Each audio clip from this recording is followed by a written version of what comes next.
everybody, I'm Kelly Hodges with Billet Collins Studio. I am here with my mom, Barbara Billet, on a busy day. Everybody's cutting their grass today and it's beautiful outside. We thought we would come outside and show you some of our painted samples.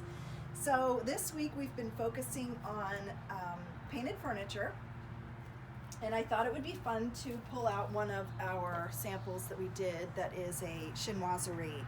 This was done for a built-in bar area. So not quite furniture, but it's the same idea.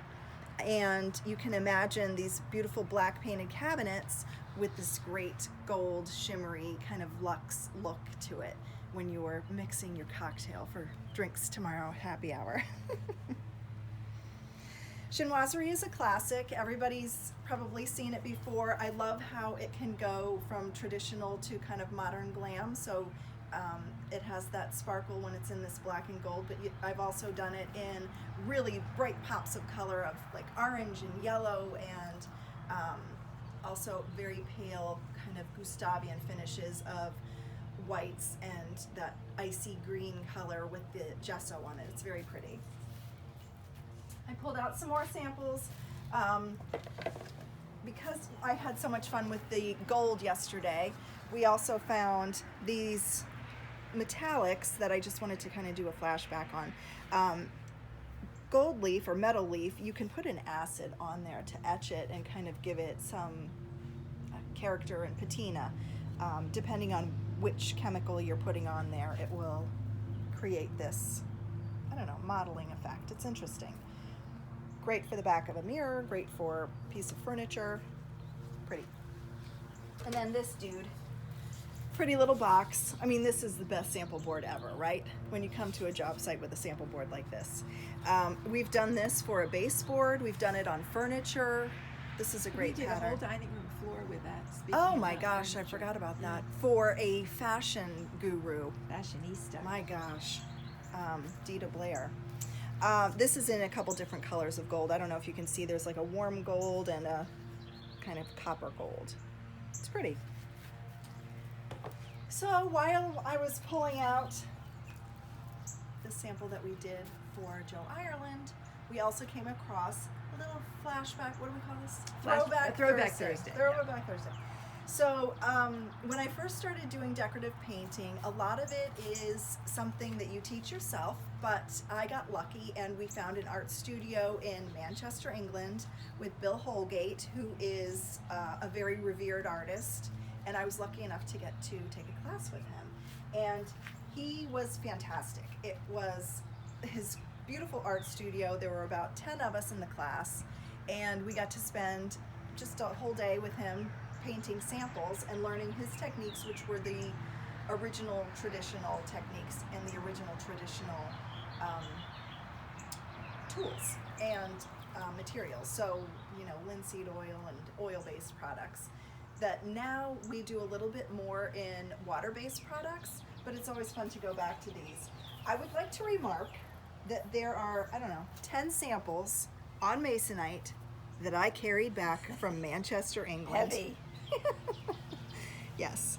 So this is a pale oak, and you can see that glorious ticking on there. I love how Bill does these great layers of color. So there's a real depth that happens with the sample boards. This has that burl in there, which is so fun. And I love the, you know, the really red wood color into the brown wood color of this walnut. This one was one of my favorites, Bird's Eye Maple. I still am so fascinated with the fact that Bill was able to teach all of us to do these so successfully. He was a wonderful teacher. And then these boards, this flame was great. We did it for a job in the Motion Picture Association in DC on the great big, they were ginormous doors, all of the trim in there.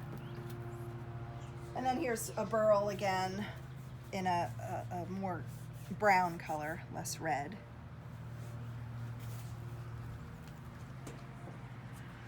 in addition to the woods, Bill taught us how to do these great marbles. This I think was called sienna. I think you're right. Yeah, sienna.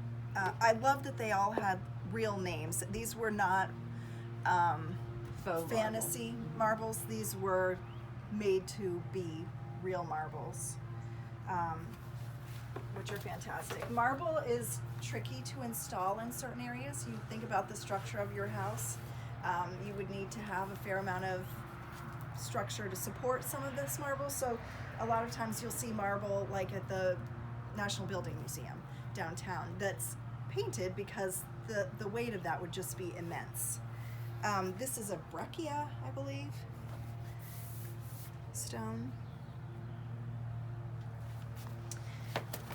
And this one is my favorite. Beautiful. Maybe I just love the color today. It has that purple gray color in it. What's nice about any stone is, or any finish, you get to choose the color. So if you felt that this would be best in hot pink, we'll do it in hot pink. I love the sample because of the different layers that are on here. I know that the first layer is like a white, then a mottled gray goes on top, then some spritzing goes on there to zhuzh out the finish. It's a labor of love, but it's glorious. This one is my favorite because this one I said to Bill Holgate, the renowned faux artist. So what do you think about my vert de mer? I'm so proud of it. It looks fabulous. And he said, well, it does look like a cat walked across it. But it was a great memory. Thankfully, he came back and tweaked it a little bit so that it looked like a great vert de mer. So these are lovely finishes for tabletops or for the full piece of furniture. Think of it for your columns or trim, and also adding it as a little piece of inlay on a piece of furniture. So we have a client who wants to have, I guess it's a console, I don't really remember the details of it, that he's putting it, just this inlay of wood in the details to make it a little more elegant and exciting to look at. So I think that's the end of it. We've been talking about painted furniture this week. Tomorrow we have one more day of painted furniture, and I'm hoping that we'll get Amy out here to do a live demonstration for painted furniture. And if you have any questions, please leave me a message or DM me. And if you would like to shop a little bit, go to the website, billetcollins.com. We'll see you tomorrow at 1 o'clock.